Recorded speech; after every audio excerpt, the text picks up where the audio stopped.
Bonjour, bonsoir, selon l'endroit où vous nous suivez en ce moment. Je suis votre humble serviteur, le pasteur Victor Makonda de l'Église universelle de Dieu, l'Église pour tous. Nous voici encore à notre rendez-vous de tous les mercredis sur l'école du ministère. Nous avons commencé un enseignement très important concernant le leadership chrétien. Alors, je suis en train de courir vite parce que je dois terminer ce programme d'ici le mois de décembre parce que 2021, nous commencerons un autre programme de la deuxième année où je vais prêcher d'autres choses telles que l'interprétation des écritures bibliques, comment interpréter les écritures bibliques, la philosophie biblique.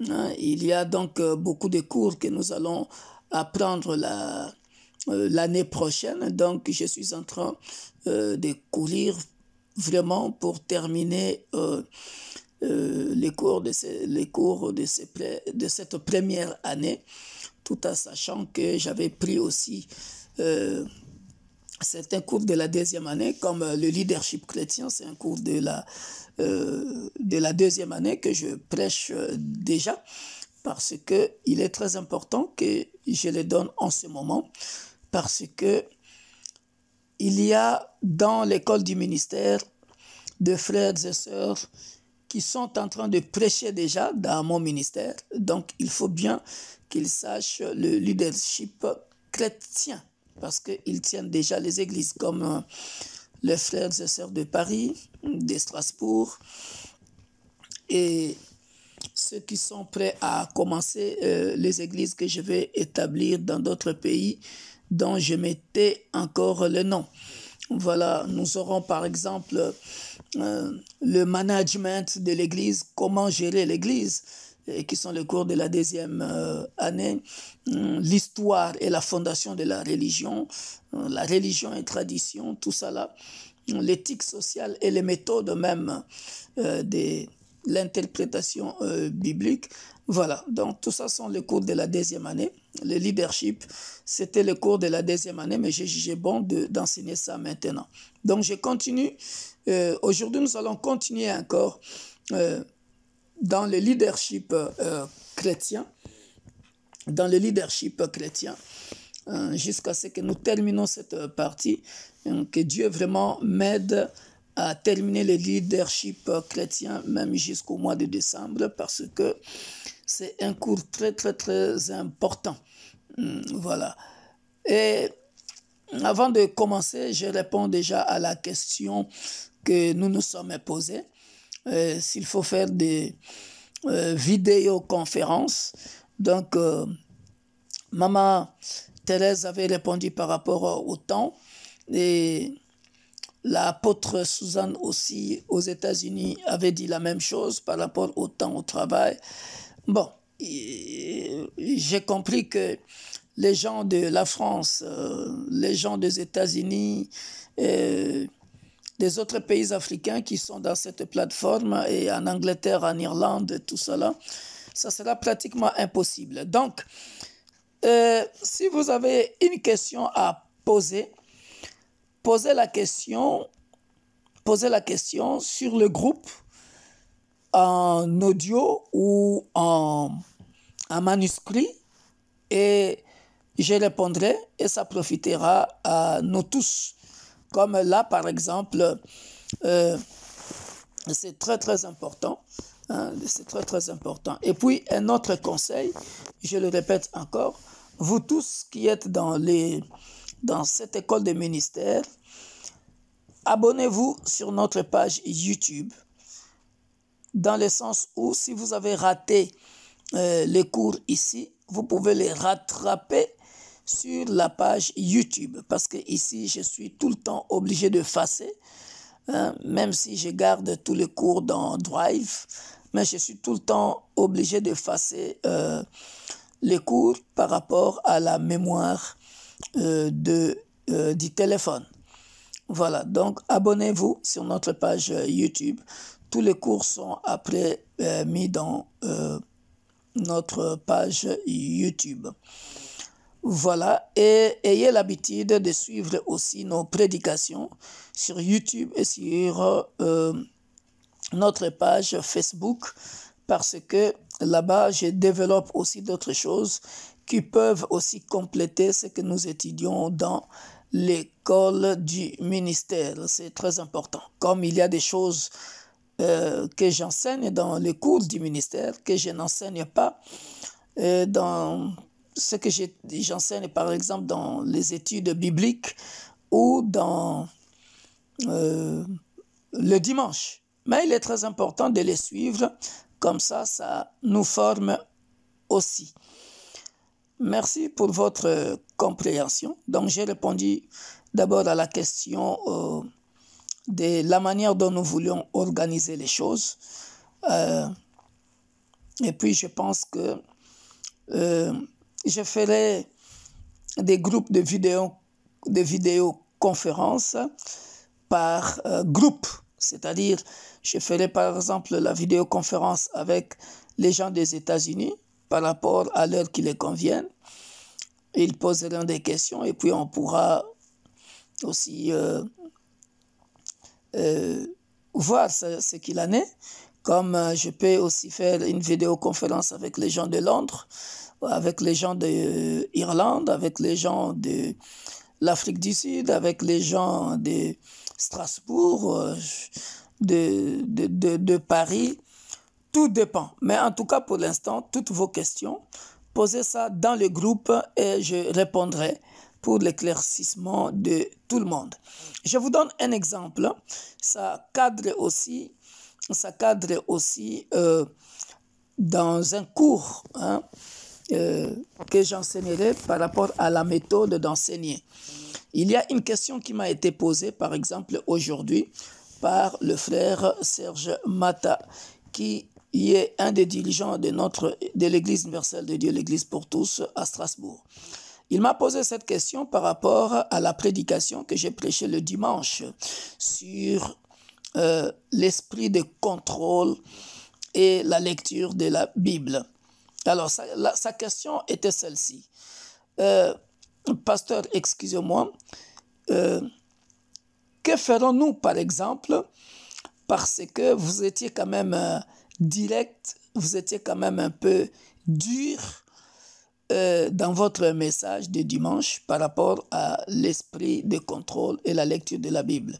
Vous avez trop parlé de blanc et de noir. Alors, que ferons-nous pour enseigner un message comme ça si on a une église qui est pleine de blanc? Voilà, c'était ça sa question. Alors, je réponds tout de suite à cette question. Ça va profiter à nous tous pour bien comprendre. Donc, allez-y suivre ce message-là. Quand Dieu donne un message,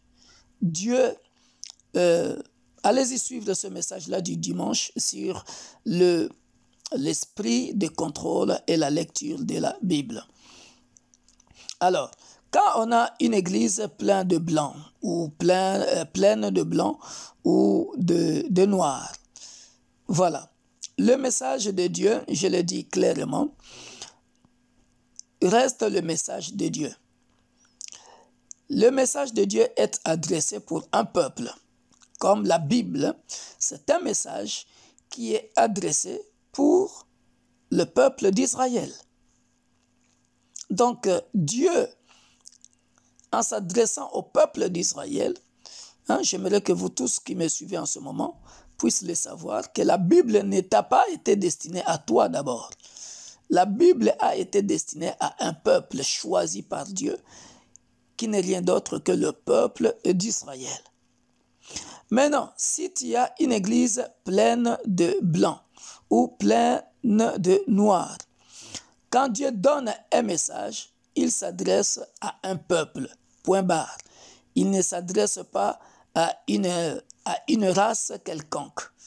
Au jour d'aujourd'hui, nous sommes tous Israël spirituel. Quand Dieu nous parle, il nous parle. Alors la question de frère Serge était surtout la peur de livrer un message à un peuple. Alors j'ai corrigé sa façon, peut-être qu'il avait mal compris, après il a compris. Je disais ceci, que le manque de connaissances permettait à l'autre de prendre le dessus, permettait à l'un de prendre le dessus sur les autres. Si le blanc a pris le dessus sur les noirs, c'est tout simplement parce que les noirs ne lisaient pas beaucoup. Mais cela n'est pas seulement entre blanc et noir.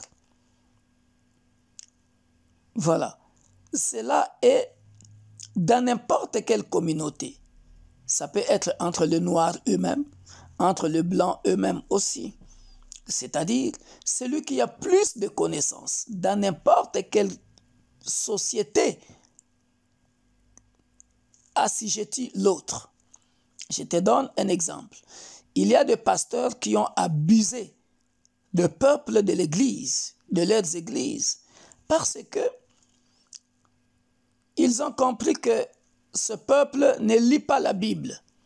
Tu verras un pasteur couché avec une sœur de l'Église, tu verras un pasteur profiter de l'argent d'un frère ou d'une sœur de l'Église. C'est tout à fait normal parce que comme le frère ne lit pas la Bible, n'a pas la connaissance de la Bible, on va lui mentir. Or, si le frère ou la sœur lisait la Bible, vous voyez, ça peut être dans une communauté blanche, comme ça peut être dans une communauté chinoise, dans une communauté indienne, dans une communauté américaine, dans une communauté africaine, dans n'importe quelle communauté. Quand tu n'as pas de connaissances, quand tu ne lis pas la Bible, tu es aveuglé. Et celui qui a la connaissance t'assujettit. Il profite sur toi.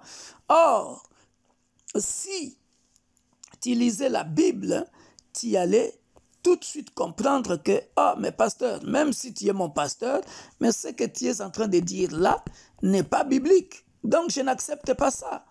Même Jésus le dit, 1 Thessaloniciens chapitre 5, verset 17 à 20. Ne tenez pas le Saint-Esprit. Il dit, priez sans cesse. Ne tenez pas le Saint-Esprit. Écoutez la prophétie, mais examinez la prophétie. Voilà. Voilà. Donc, il y a beaucoup de pasteurs, ils ont menti sur le peuple de Dieu, parce que le peuple de Dieu ne lise pas, parce que le peuple de Dieu ne veut pas être comme le peuple de Béret, qui vérifiait les Écritures. Or, tu vérifieras les Écritures comment? En lisant. Donc, celui qui a plus de connaissances assujettit toujours l'autre. Voilà, je voulais répondre à cette question dans l'école des ministères pour nous aider à comprendre que le message ne s'adressait ni aux blancs ni aux noirs, mais à toute communauté. Comme aussi dans la communauté blanche, toutes ces aventures-là se passent dans n'importe quelle communauté. Amen. Donc voilà, j'ai répondu à cette question pour nous aider tous. Maintenant, nous allons prier et je vais commencer le cours d'aujourd'hui. Tendre Père, nous te rendons grâce, nous te bénissons. Manifeste ta puissance dans ces cours sur le leadership chrétien afin que dans les objectifs que tu m'as donnés, dans la vision que tu m'as donnée, la vision de l'Église universelle de Dieu, l'Église pour tous, qui n'est rien d'autre que Matthieu chapitre 28, 17 à 20, où tu nous dis, allez, faites de toutes les disciples, de toutes les nations, mes disciples, baptisez-les au nom du Père et du Fils et du Saint-Esprit et apprenez-leur à observer tous les enseignements que je vous ai prescrits.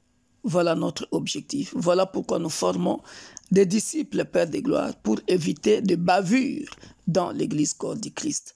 Sois derrière cette vision, afin que même après la mort de Victor Makonda, que quiconque qui sera dans les branches que tu m'as demandé de créer en tant qu'apôtre de la parole, Père de gloire, que tout le monde suive cette vision d'aller partout, faire de toutes les nations les disciples de Jésus-Christ de Nazareth, dans le nom puissant et glorieux de notre Sauveur et Seigneur Jésus-Christ, nous disons Amen. Bien-aimés dans le Seigneur, le leadership chrétien. Alors, bien-aimés, aujourd'hui, je continue le leadership chrétien. Nous allons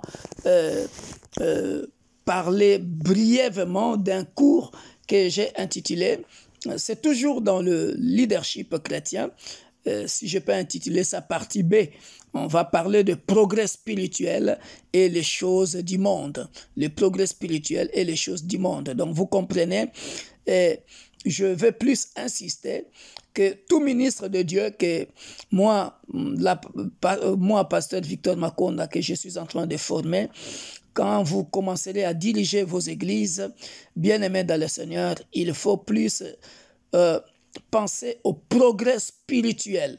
C'est à peu près comme le cours que j'avais donné de croître en sagesse, en connaissance, voilà, dans le ministère.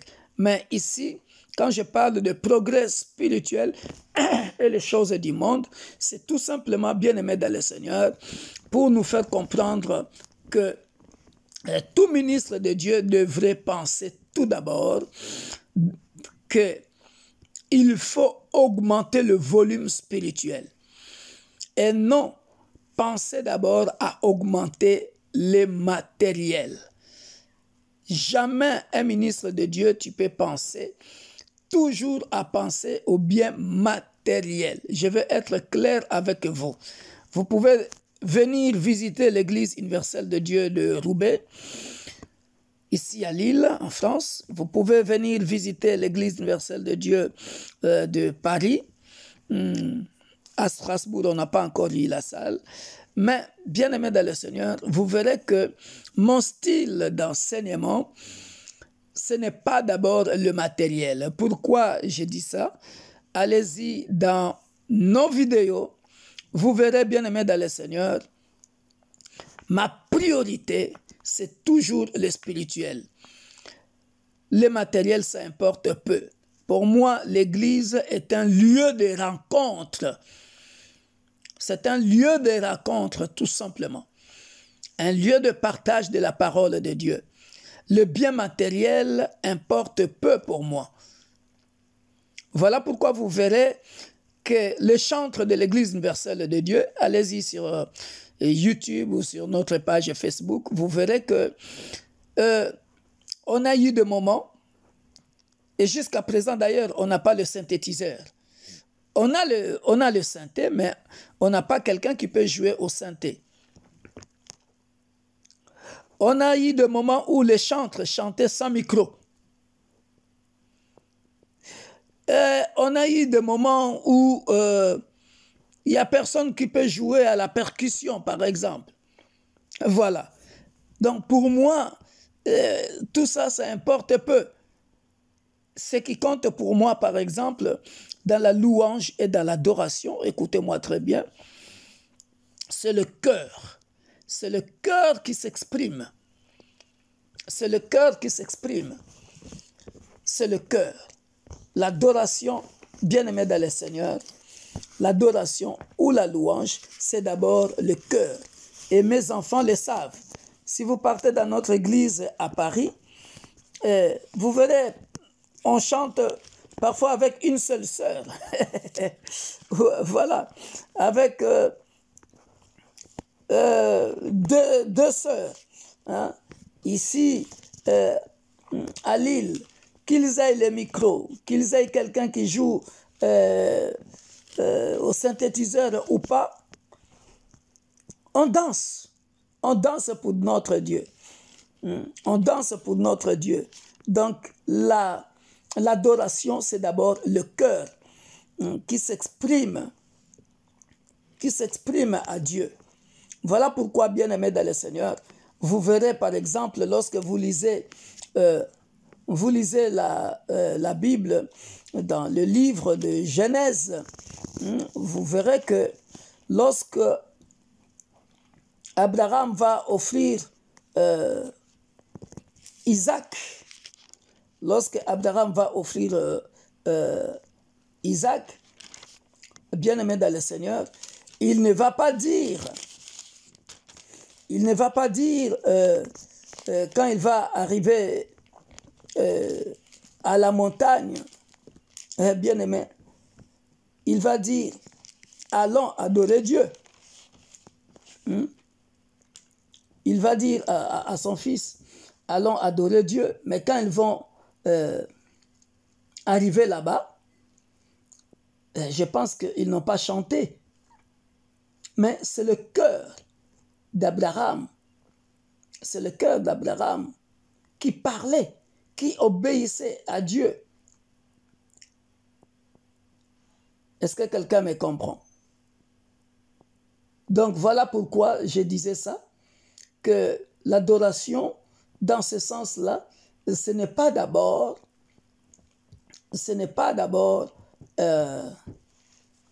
les matériels, les instruments.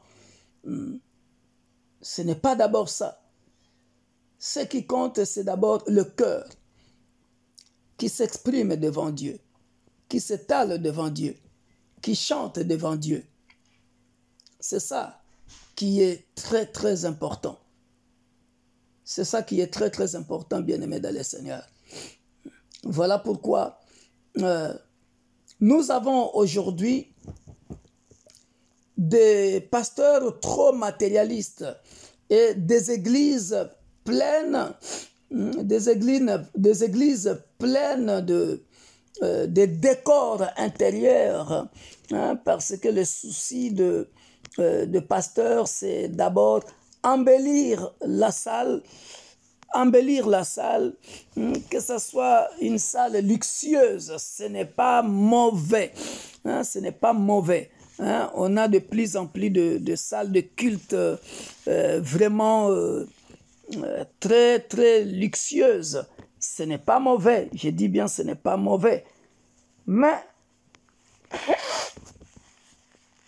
excusez-moi, ce qui compte pour moi, bien-aimé dans le Seigneur, c'est d'abord le progrès spirituel de celui qui prêche. Donc c'est ça mon style et c'est ça que je vais communiquer aussi à vous, les enfants que je suis en train de former. Donc la pensée selon laquelle davantage de luxe facilite le progrès spirituel, je pense, pour moi, c'est un mensonge. C'est un mensonge. On peut avoir une église luxueuse, grande église, la chair, je ne sais pas qui mesure, je ne sais pas combien de mètres, bien tapissée, mais en vérité, Dieu n'est pas là. Donc, ce sont des maisons de prière qui sont vides spirituellement, qui se transforment en maison de sommeil, en maison de sommeil. Donc, je ne sais pas comment expliquer ça. Qu'est-ce que je veux dire par là? C'est-à-dire, tu peux multiplier les équipements. Tu peux multiplier les équipements luxueux dans la salle. Ce n'est pas mauvais, mais quand la maison de Dieu devient... au lieu que ce soit une maison de prière où on voit des miracles, des gens qui sont sauvés, mais c'est du luxe pour rien. Les gens sont plutôt en sommeil. Pour moi, tu n'as rien fait. Voilà, pour moi, tu n'as rien fait. Regardez les églises primitives, par exemple.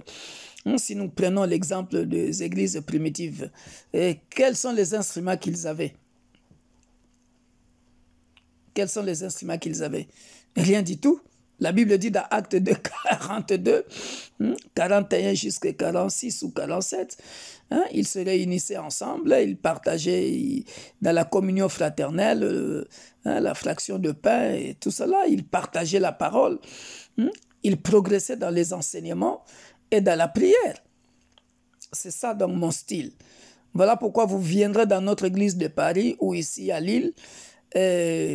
Quand vous écoutez les chantres de notre église, on a passé tellement de moments difficiles que si quelqu'un peut jouer le synthé est là, il est là. S'il n'est pas là, nous on continue. Ils chantent de tout leur cœur, ces chantres-là. Ces mamans-là chantent de tout leur cœur. Mais quand ils commencent à chanter, ces sœurs-là, quand elles commencent à chanter, Dieu descend, les gens commencent à parler en langue, l'Esprit de Dieu descend, voilà. Et les gens sont épanouis spirituellement. Pourquoi? Parce que on a créé d'abord ces contacts avec le spirituel, ce progrès spirituel. En commençant par moi-même, le pasteur. Voilà. Donc, augmenter ses possessions matérielles sans augmenter le contenu en Dieu. Ah, c'est une erreur grave. Donc, malamu yo muto fulu sama, otondi sama na bonzambe. Sois rempli d'abord de Dieu. Sois rempli du contenu de Dieu. Donc, les matériels bien-aimés dans le Seigneur, ce n'est pas mauvais, mais j'aimerais que nous puissions progresser spirituellement. Et les choses qui remplissent l'Église, bien-aimée dans le Seigneur, c'est... En tout cas, ce n'est pas mon style que je vous communique. C'est bien, c'est bien, c'est bien. David jouait la harpe, tout ça là, mais je pense que David était d'abord rempli de Dieu. Voilà. Donc, que le progrès spirituel soit d'abord évident. Donc, parce que il faut que le contenu en Dieu soit d'abord très, très important. Donc, si vous venez à l'église de Dieu de Paris ou ici à Lille, vous verrez que à Paris, on n'a pas des instruments. On n'a personne qui joue, par exemple, au tambourin ou, je sais pas moi, à la batterie. Mais lorsqu'on commence à chanter avec nos mains, avec les sœurs qui chantent, le Saint-Esprit descend, opère des miracles, et on a des témoignages. Ça nous suffit. C'est ça. Donc, j'ai composé ces cours de progrès spirituel dans le sens où le leadership chrétien doit plus penser au progrès spirituel que de penser aux choses, au matériel, même dans l'Église. Donc, tu es dirigeant de l'Église, tu es un leadership, pense d'abord au progrès spirituel de brebis, toi-même aussi à ton propre progrès spirituel. C'est très important. Hein? C'est très important que ton contenu en Dieu soit vraiment volumineux, bien-aimé dans le Seigneur. Parce que nombreux pensent que la perte de Dieu est résolue par le bruit ou les paroles que les gens font dans les églises. Non. Et d'ailleurs, c'est encore à vérifier auprès de nos chantres. Est-ce que les chantres-là chantent de tout leur cœur? Est-ce qu'ils craignent Dieu? Voilà. Voilà pourquoi chez moi, ceux qui chantent, ils doivent être qualifiés. C'est comme ça que je forme les chantres de l'Église. Voilà, c'est des gens qui doivent être remplis de Dieu, qui craignent Dieu. Et voilà. Donc voilà pourquoi j'ai fait ces cours sur le progrès spirituel et les choses dans l'Église. Ça, c'est très important.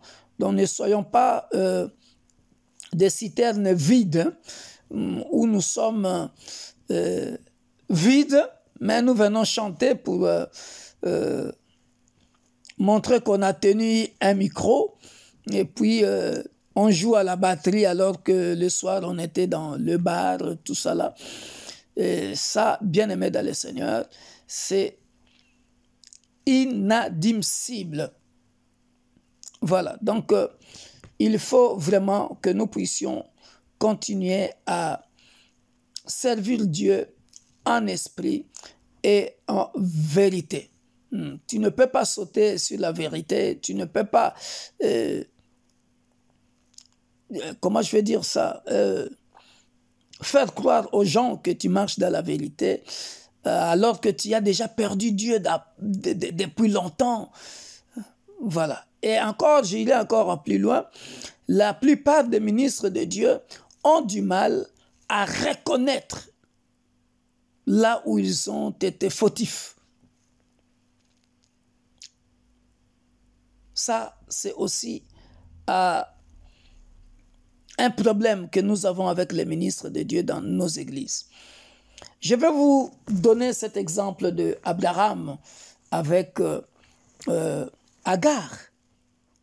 Pensez-vous que dès l'âge de 85 ans à 97 ans, Abraham était toujours avec Dieu? Je ne pense pas. Je pense que Abraham avait perdu Dieu parce qu'il est parti avec Agar. On ne va pas revenir là, ce sont des histoires que vous connaissez. Parce qu'il est parti avec Agar, ce n'était pas la volonté de Dieu. Le jour où Abraham entra en relation avec Agar, Dieu le quitta. Dieu le quitta. Ah oui, Dieu prenait soin de ses affaires, mais il avait perdu le contact avec Dieu. De 85 ans à 97 ans. Pourquoi? Parce que Abraham, à ce moment-là, avait péché contre Dieu. Parce que ce n'était pas la volonté de Dieu. Donc, à un moment donné, il faut qu'un ministre de Dieu puisse se diagnostiquer lui-même. Tu dois te diagnostiquer toi-même. C'est très important. Un homme de Dieu doit toujours diagnostiquer sa maladie de manière appropriée. Un mauvais diagnostic que tu fais signifie qu'il n'y aura pas de traitement correct. Il n'y aura pas de traitement correct. Il faut reconnaître que non, j'ai failli. Ce que je fais là, ce n'est pas la volonté de Dieu. Ça, c'est très important. Les hommes de Dieu doivent d'abord entrer à l'école du diagnostic de leurs péchés avec Dieu avant de penser à les traiter. Jusqu'à ce qu'Abraham a reconnu que ici, je fais ce que Dieu ne m'a pas demandé.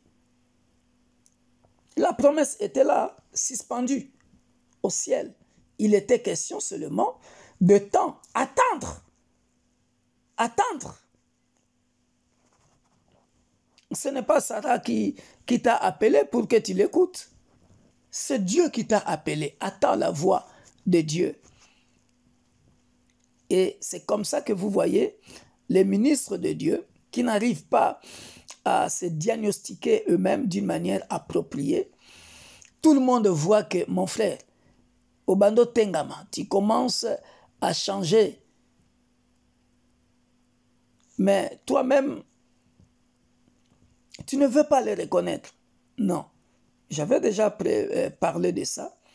Donc ça, c'est très, très, très important pour un homme de Dieu de diagnostiquer son péché d'une manière appropriée. Tout le monde commence à remarquer que non, tu deviens de plus en plus assoiffé d'argent, assoiffé de voitures, assoiffé de voyages inutiles, assoiffé, parce que ça existe, des séminaires inutiles, hein, parce qu'il y a des séminaires qu'on fait qui ne viennent pas de Dieu. Hein. Il y a des séminaires que les hommes de Dieu font juste pour qu'on les voie. Parce que l'autre là-bas a fait ça, il fait en fait le suivisme. Attention, bien-aimés, vous que je suis en train de former. Vous verrez, moi, votre humble serviteur, je le fais rarement, ce n'est pas parce qu'on est au manque de salles.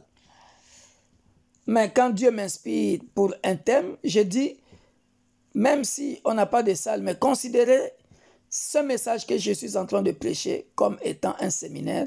Donc, je le prêcherai pendant 3 dimanches ou 4 dimanches jusqu'à ce que je le termine. C'est comme ça que je procède parce que Dieu m'a convaincu. Voilà. Donc, cherchons à augmenter, à progresser spirituellement, mais ne cherchons pas à progresser matériellement. Voilà le leadership que je nous communique, bien-aimés dans le Seigneur. Que Dieu vous bénisse, c'était votre humble serviteur. Et nous sommes donc dans notre 13e leçon sur le leadership chrétien, partie B. Soyez bénis et prochainement nous parlerons de la sanctification, de la sanctification dans le leadership.